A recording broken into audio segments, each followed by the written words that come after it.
All right, we're back out here with the 110. Today, I think what I'm gonna do is try and clear out as much stuff in here as possible. So take these springs off, take off this stuff, remove the ignition, remove the throttle cables, remove that. Maybe remove this, I don't know yet. It's kind of annoying. But I'm gonna try and do as much as possible today before I have to leave, so we're gonna get to that. All right, so I'm gonna get ready to take this off, which is the like the deck engager. So it slides over, and this runs down to here and across to this. But this piece right here, on the bottom, there's a pin and a washer, and then I'm hoping this should just slide right out. But if not, I'll try and show you how to work that. All right, so I'm gonna take this off. So to take this off, we have one pin here, just whenever we take it off, slide it back in. And then on the back right here, there's a clip which holds on this bar, and that just slides into that slot. So slide that clip off, and then this should just slide right out, and then we'll get to all that. Well, I think I'm gonna work on the rest of this mower upside down, but just for reference, this is gonna come out, which this is connected all the way out here, and the other one stops inside there. I'm gonna try and take all these springs off. Hopefully I can remember some of this stuff when I put it back together. This pin wouldn't come out, so I don't know about that yet.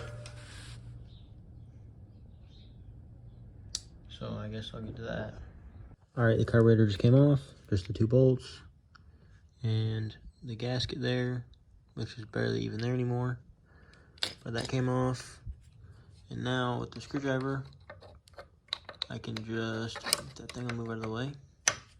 Come on here, and there we go. Take this off.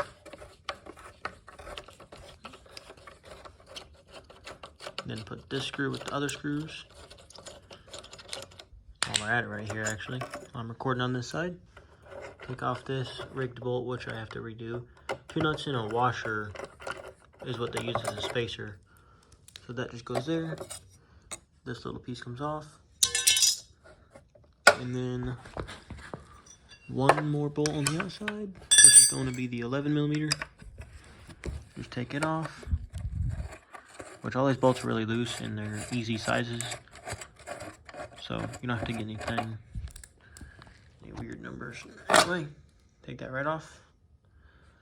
Alright, there's the, well, I guess you could say second, but first bracket off.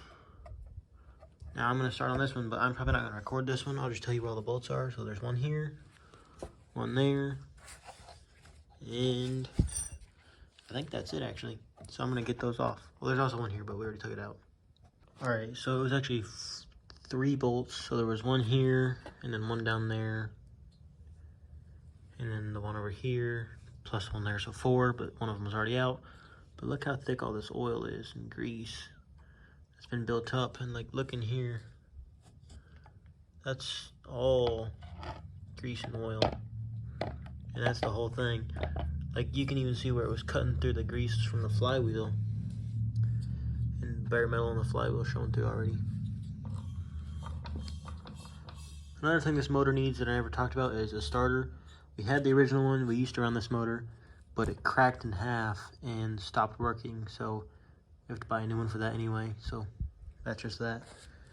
But now that that's done, I think I'm gonna go ahead and, I doubt this flywheel is gonna come off today, which is kind of what I need to come off. But on the other side, the pulley, just slide it off like that, and that's done for now. I can take this bracket off because these are all loose from the last video. Just set them there. There should only be 3 of them. And that bracket comes off, put those down. Take this last bolt out. That bracket comes off. Will this one slide off? I doubt it. I'm gonna try and get it off. All right, I'd use some leverage, but I got this bolt to come loose. So once that comes loose, this slides off. Then this slides off. Just like that. I'm gonna put this bolt back in there just so I don't lose it. The pin doesn't want to come off yet. So now, I guess, what should I do? Try and, I don't think I have a Phillips screwdriver here, but I might try and take this flywheel off. Alright, so I didn't get the flywheel off. There's some screws on there that are kind of stripped, so I'm going to take the head off. I did break one of the fins, but I'm not going to worry about it. Each and every one of these had a washer on top, and then it goes to the bolt. So I'm just going to take all these out, so they're not very tight. And then I'm going to just redo it all. Alright, just got the head off. It's pretty black in there, so I'm going to have to get all that cleaned up once I'm rebuilding this anyway. The kit that I might buy might come with the piston and the valves and everything. So that shouldn't be a problem, but I'm still going to have to clean up the head and the surface. But for now, take that gasket off there if I can. Try and close that valve down. There we go.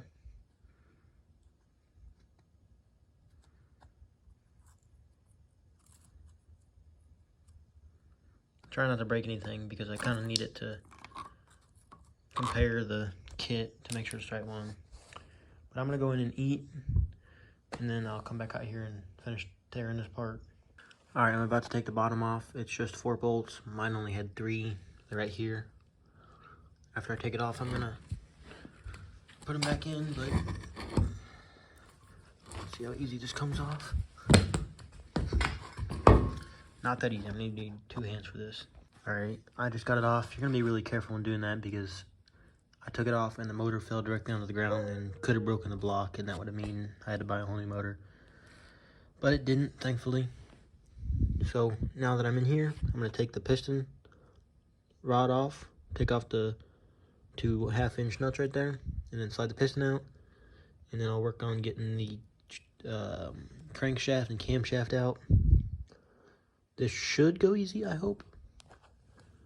So I'm going to get to it. Alright, after a couple broken parts later, that doesn't matter really. Flywheel's off. Broke the metal thing around it. Screws are stripped and I needed them off. That's junk. Gonna have to buy one of those. Now I'm gonna start taking this coil off, and then I'm gonna take out the turny thingy-majiggy. Alright, I gotta record this so I don't forget, but where the points box goes, behind it there's this little rod. Just comes right out. I need to remember that because I definitely will forget that. But I'm almost done. Right now I'm just working on getting the camshaft out, and then this block should be done for tonight. Everything is stacked over here that I've taken off. So it's all good. Alright, this is as far as I got tonight. I cannot get the cam out. I don't know why. This piece doesn't want to come out either. I got all the valves and springs out. This bolt won't come out. This I can't get to come out. I don't know if this is going to end up being rebuilt or I'm going to have to buy a new motor or what. But the reason I say that is because around the exhaust is broken. And I don't think I'm going to be able to get a new exhaust on this with that like that. Unless I can find like a part that'll fix that mostly. If not, if I have to get a new motor, I'm probably going to get a newer motor with more power. And I don't want to do that, but I might have to end up doing that. But other than that, everything's here. Here's the exhaust that came off. It's also, that's how bad my hands are from this. It's pretty bad. The threads are broken on it. This is my pile of bolts and parts, gaskets and everything. But there's the whole 8 horsepower motor for you, I guess. Kind of looks like it's surprised. Anyway, that's it. I'm going to go inside and clean up, call it a night.